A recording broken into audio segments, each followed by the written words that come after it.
Mi nombre, como sabéis, es Victoria Palomo y actualmente me encuentro trabajando en la Dependencia Regional de Inspección de Andalucía de la Agencia Tributaria.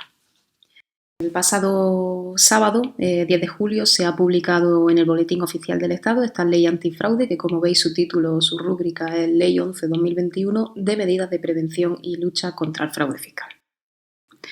A la hora de facilitar el estudio, pues como veis hemos dividido la presentación en esas materias que veis, ¿no? En primer lugar vamos a analizar qué modificaciones trae esta ley en materia del impuesto sobre sociedades, posteriormente no residentes. Como veis, en tercer lugar veremos IRPF, en cuarto el IVA, quinto impuestos especiales. Haremos mención a la modificación de la base imponible, modificación, como sabéis, polémica de la base imponible de impuestos patrimoniales, como son transmisiones patrimoniales y actos jurídicos documentados y el impuesto sobre sucesiones y donaciones.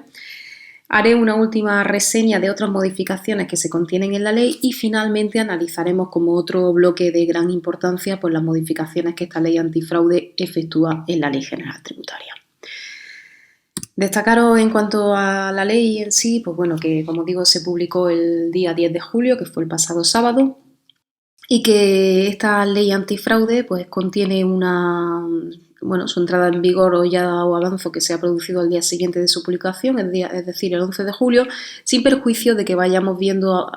alguna especialidad que os iré mencionando, en la que sí se ha establecido una entrada en vigor demorada en algún periodo de tiempo.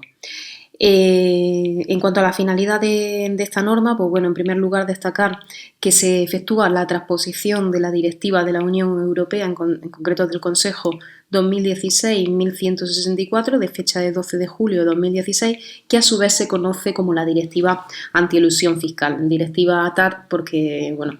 ATAD son las siglas en inglés de Directiva Antielusión Fiscal.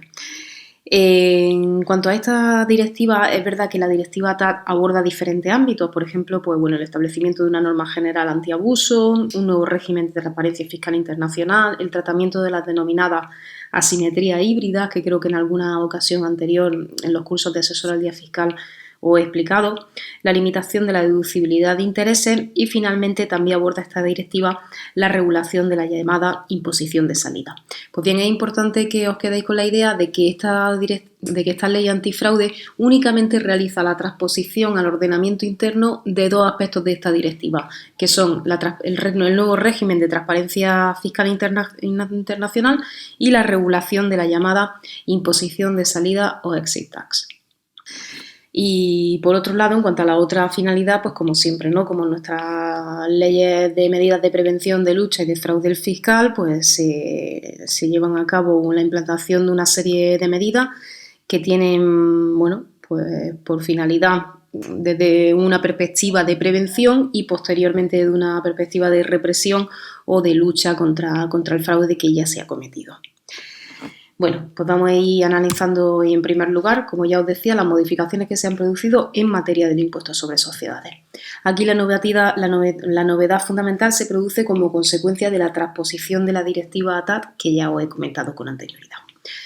En lo que se refiere a la transparencia fiscal internacional, para aquellos que no estéis muy familiarizados con este régimen, la transparencia fiscal internacional supone que a un contribuyente en España pues se le imputa una renta que está obteniendo una entidad participada mayoritariamente por ese contribuyente y que se encuentra en el extranjero. ¿Siempre procede esta imputación? No, procede cuando la tributación de esta entidad no residente hubiese sido inferior a la que le hubiese correspondido en España, de acuerdo con